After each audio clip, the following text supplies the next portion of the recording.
नमस्कार मित्रांनो, तुम्हा सगळ्यांचं पुन्हा एकदा माझ्या यूट्यूब चॅनलवर मी मनापासून स्वागत करते.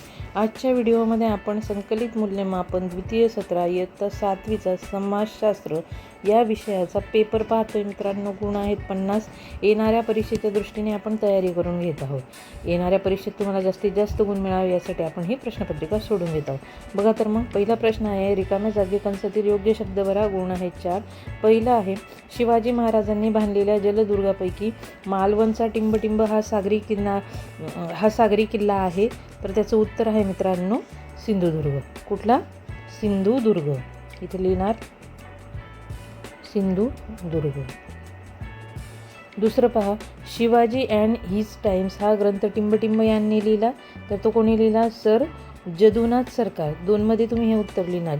तिसरं पहा, संभाजी महाराजांचा जन्म टिंबटिंब या किल्ल्यावर झाला. तर संभाजी महाराजांचा जन्म पुरंदर या किल्ल्यावर झाला. कोणत्या? पुरंदर. चौथा आहे, टिंबटिंब येथे छत्रसाल राजाने आपले स्वतंत्र राज्य स्थापन केले होते. तर उत्तर असणार आहे बुंदेलखंड. कुठं? बुंदेलखंड.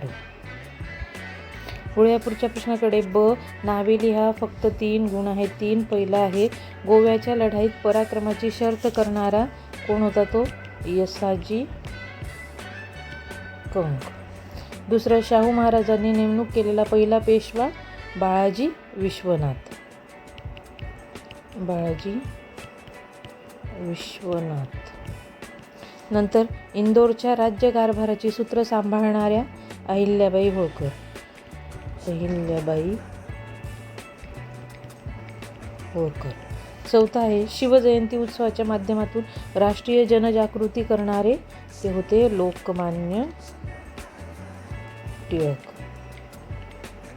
वळूया पुढच्या प्रश्नाकडे. प्रश्न क, योग्य पर्याय निवडा व त्यास गोल करा. फक्त 3 गुण आहेत 3. तर बघा, सवाई माधवाच्या पेशव्यांच्या काळात प्रख्यात चित्रकार ते कोण होते?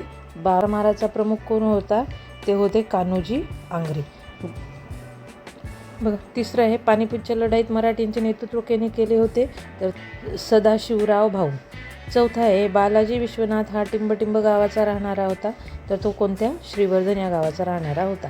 प्रश्न दुसरा, एका वाक्यात उत्तर लिहायचे. गुण आहेत 3. पहिला प्रश्न आहे, राजाराम महाराजांनी जिंजीला जाताना स्वराज्य रक्षणाची जबाबदारी कोणावर सोपवली होती? तर राजाराम महाराजांनी जिंजीला जाताना स्वराज्य रक्षणाची जबाबदारी ही रामचंद्र अमात्य. दुसरं, शंकराजी नारायण सचिव, संताजी घोरपडे. संताजी घोरपडे आणि धनाजी जाधव. दुसरं पहा, सरदेशमुखी म्हणजे काय? तर बघा, मुघल सत्तेच्या ताब्यातील प्रदेशातून महसूल गोळा करण्याच्या अधिकाराला चौथाई म्हणत. तर त्या चौथाईच्या वर जो 10% अधिकार कर वसूल केला जाईल त्याला सरदेशमुखी म्हणतात. बघा, तिसरा प्रश्न आहे, बादशाच्या छावणीवर हल्ला करून तंबूवरील सोन्याचे कळस कापून आणणारे कोण होते? तर ते कोण होते माहिती आहे का? संताजी घोरपडे. संताजी घोरपडे आणि विठोजी चव्हाण. विठोजी चव्हाण. वळूया पुढच्या प्रश्नाकडे. प्रश्न ब, खालील प्रश्नांची थोडक्यात उत्तरे लिहा. गुण 2. फक्त 2 गुण आहेत 4. तर बघा, मराठ्यांच्या काळात दळणवळणाची कोणती साधने होती? तर बघा, पहिलं, प्राणी. मालाची ने-आण करण्यासाठी बैल, घोडे आणि उंट यांचा वापर मोठ्या प्रमाणावर केला जाईल. नंतर जलदुर्ग, नद्यातून आणि समुद्रातून प्रवासासाठी होळ्या आणि जहाजे वापरले जात. पालखी आणि मेणे, श्रीमंत लोक किंवा स्त्रियांच्या प्रवासासाठी पालखे आणि मेण्यांचा वापर केला जाईल. तर रस्ते, त्या काळी आजच्यासारखे पक्के रस्ते नव्हते, तरीही महत्त्वाच्या शहरांना जोडणारा घाटमार्ग आणि पायवाटा अस्तित्वात होते. वळूया पुढच्या प्रश्नाकडे. प्रश्न दुसरा बघा, पानिपतच्या लढाईत मराठ्यांचा पराभव का झाला? तर बघा, अन्नधान्याचा तुटवडा. अब्दुल्लेने मराठ्यांची रसद तोडली होती, त्यामुळे मराठा सैन्याला अनेक दिवस उपाशी राहावे लागले. एकात्मतेचा अभाव. उत्तर भारतातील स्थानिक सत्तांनी मराठ्यांना अपेक्षित मदत केली नाही. अब्दुल्लीकडे अद्ययावत तोफखाना आणि फिरती तोफखाना व्यवस्था होती, तर मराठ्यांना जड तोफखाना मैदानी लढाईत कमी पडला. दक्षिण भारतातील मराठा सैन्याला उत्तरेकडील कडाक्याच्या थंडीचा सराव नव्हता. या सर्व कारणांमुळे पानिपतच्या लढाईत पराभव झाला होता मराठ्यांचा. प्रश्न 3 आहे बघा, संभाजी महाराजांनी आपल्या बुधभूषण या ग्रंथात कशाविषयी विचार मांडले आहेत? तर बघा, आदर्श राजाचे गुण, राजाची कर्तव्य आणि राज्यकारभाराचे स्वरूप, मंत्रिमंडळ, गुप्तहेर खाते आणि किल्ल्यांचे महत्त्व, प्रजेचे रक्षण आणि धर्माचरण यासारख्या सामाजिक विषयांचे मार्गदर्शन या ग्रंथात केलेले आहे. प्रश्न 3 बघा, शिवरायांची लष्कर व्यवस्था तर कशी होती बघा, पायदळ आणि घोडदळ होती. तर पायदळामध्ये कोण कोण होते मित्रांनो? तर बघा, हवालदार होते आणि जुमलेदार. तर घोडदळामध्ये कोण होते? शिलेदार आणि बारगीर. ब प्रश्न पहा, मराठ्यांच्या सत्तेला वैभव प्राप्त करून देणारी मराठी घराणी तर कोणते कोणते घराणे होते माहिती का? नागपूरचे भोसले, त्याच्यानंतर ग्वाल्हेरचे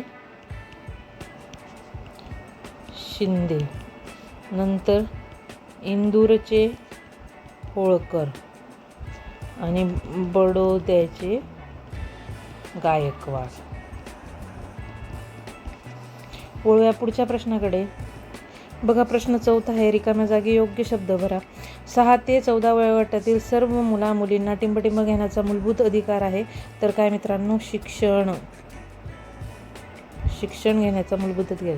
संरक्षण दलातील सर्वोच्च कामगिरीसाठी टिंबटिंब हे सन्मानाचे पदक दिले जाते. तर कोणतं? परमवीर चक्र. नंतर टिंबटिंब अभियानाखाली शासनाने स्वच्छतेचे अनेक उपक्रम राबवले. तर कोणतं? स्वच्छ भारत. ब पहा, एका वाक्यात उत्तर द्यायचं आहे. 3 पहिला प्रश्न आहे, संविधाने भारतातील सर्व नागरिकांना समान हक्क का दिले आहेत? तर बघा, लोकशाहीच्या बळकटीकरणासाठी आणि सर्वांना विकासाची समान संधी मिळावी म्हणून संविधानाने सर्व नागरिकांना समान हक्क दिलेले आहे. दुसरं आहे, उत्प्रेक्षण म्हणजे काय? तर बघा, कनिष्ठ न्यायालयाने आपल्या अधिकार क्षेत्राचे उल्लंघन केल्यास तो खटला वरिष्ठ न्यायालयाकडे हस्तांतरित करण्याचा आदेश म्हणजे उत्प्रेक्षक होय. नंतर बघा, मार्गदर्शक तत्वे म्हणजे काय? तर संविधानाने राज्याला कारभार चालवताना कोणत्या उद्दिष्टांचा पाठपुरावा करावा याबद्दल दिलेल्या सूचनांना मार्गदर्शक तत्वे असे म्हणतात. क बघा, चुकीबरोबर गुण 3 आहेत. तर बघा, पहिलं, कोणताही कायदा सर्वांसाठी सारखाच असतो. उत्तर काय असणार आहे? बरोबर. सर्व भारतीय नागरिकांना सगळे क्षण आनंदाने साजरा करता येतात. आणि सार्वजनिक ठिकाणे अस्वच्छ करणे चूक. बघा, पुढचा प्रश्न पाहूया. बघा, 5वा प्रश्न आहे, एका वाक्यात उत्तरे लिहा. गुण 4. समोच्च रेषा म्हणजे काय? तर बघा, नकाशावर समान उंचीचे ठिकाणे जोडणाऱ्या रेषाला समोच्चता रेषा असे म्हणतात. बघा, ग्रामीण वस्ती म्हणजे काय? ज्या वस्तींमधील बहुतांश लोकांची व्यवसाय स्थानिक नैसर्गिक साधन संपत्तीवर अवलंबून असतात तिला ग्रामीण वस्ती असे म्हणतात. महाराष्ट्रातील कोणता जिल्हा संत्र्याच्या उत्पादनासाठी प्रसिद्ध आहे? तर कुठला जिल्हा आहे मित्रांनो? नागपूर. आणि 4 बघा, विस्तृत शेतीत प्रामुख्याने कोणत्या पिकाचे उत्पादन घेतले जाते? तर ते आहे गहू व मका. वळूया पुढच्या प्रश्नाकडे. ब रिकाम्या जागा, गुण आहेत 4. तर बघा, टिंबटिंब वस्त्या प्रामुख्याने संस्कृतीचे जतन करताना दिसत आहेत. तर कोणत्या? ग्रामीण वस्त्या. टिंबटिंब हा दक्षिण गोलार्धातील सर्वात मोठा दिवस आहे. तर तो कोणता आहे? 22 डिसेंबर. नंतर टिंबटिंब या शेती प्रकारात पीक बदल केला जातो. तर कोणता? सखोल. आणि 4 धार्मिक कारणांमुळे टिंबटिंब वस्त्यांची निर्मिती होऊ शकते. केंद्रित. प्रश्न क बघा, चुकी बरोबर गुण असणार आहेत. बघा, 3 शेणखत हे सेंद्रिय खत आहे. बरोबर. दुसरं बघा, विश्व दिनाच्या तारखा प्रत्येक वर्षी बदलत असतात. चूक. आणि महाराष्ट्रातील दख्खन पठारावर रेगूर मृदा आढळते. बरोबर. प्रश्न 6 2-2 नावे लिहा. फक्त 2 गुण आहेत. 6. तर बघा, सेंद्रिय खत तर कुठलं आहे? तर शेणखत आणि दुसरं कंपोस्ट खत. शेतीचा प्रकार बघा, सखोल शेती आणि दुसरी मळा शेती. वस्त्यांचे प्रकार: केंद्रित वस्ती, इंडस्ट्री, विखुरलेली वस्ती. खालीलपैकी कोणत्या एका विषयावर माहिती लिहा. गुण आहेत 3. तर बघा, रेखाकृती वस्त्यांचे वैशिष्ट्ये. तर बघा, या वस्त्या रस्ते, रेल्वे लाईन, नद्या किंवा कालवे यांच्या कडेला एका सरळ रेषेत विकसित होतात. या वस्त्यांचा आकार अरुंद असतो आणि त्या लांबवर पसरलेल्या असतात. अशा वस्त्यांमध्ये घरे एकमेकांना लागून किंवा एका ओळीत असतात. दुसरं बघा, कृषी पर्यटन. तर शेती आणि पर्यटन यांची सांगड घालून कृषी पर्यटन ही नवी संकल्पना विकसित झाली आहे. शहरातील लोकांना शेतीचे कामे, ग्रामीण संस्कृती आणि निसर्गाचा अनुभव देण्यासाठी कृषी पर्यटन उपयुक्त ठरते. यामुळे शेतकऱ्यांना शेतीव्यतिरिक्त उत्पादन मिळते.